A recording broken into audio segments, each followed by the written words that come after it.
Bakunzi dusangira ijambo ry'Imana, Pasika nziza, igitondo ciza ca Pasika. Uyu munsi aho twibuka kuzuka k'umwami wacu, Pasika nziza. Ubutumwa bwiza uko bwanditswe na Yohana igice ca 20 umurongo wa 19 n'uwa 20.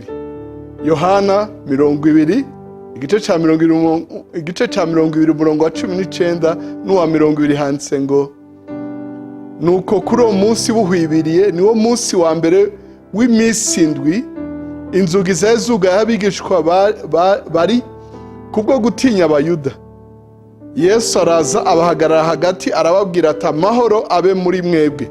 Amaze kuvuga atyo abereka ibiganza vyiwe no mu rubavu, maze abigishwa baranezerwa babonye umwami.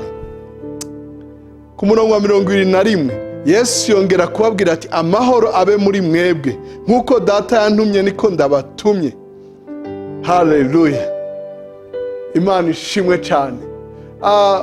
Iyi Pasika aho twibuka kuzuka k'umwami wacu kuri uyu munsi wa Mungu mu gitondo, mu Baheburayo uyu ni umunsi wa mbere w'iminsi indwi, kuko kuri bo umunsi w'indwi ni kuwa gatandatu. Niwo munsi twibuka kuzuka kwa Yesu. Ikintu yakoze ntiyaje ngo abare ngo ndabahaye intsinzi, ntiyaje ngo abare ngo ndabahaye kuzuka muzura bapfuye n'ibindi. Yabare ngo amahoro abe muri mwebwe. Iyi Pasika ikwere Pasika y'ukuzuzwa amahoro. Amahoro aruta uko yomenwa n'umuntu wese ashibamira ivyiyumviro vyawe. Amahoro agusage, amahoro kuzure. Uyu munsi ikintu isi yifuza na amahoro. Ico abantu bifuza na amahoro. Bamwe bavyifuza kuva isi kiremwa gushika n'uyu munsi. Uhoraho aguhaye amahoro. Yesu yaravuze ngo amahoro sindatanga nk'uko abisi bayatanga. Hariho amahoro uhabwa n'amafaranga, hariho amahoro uhabwa n'umuntu akabura ngo nzogufasha ibi n'ibi n'ibi, ariko ayarahera. Ariko ayo Yesu aguha ntahera. Wakira ayo mahoro.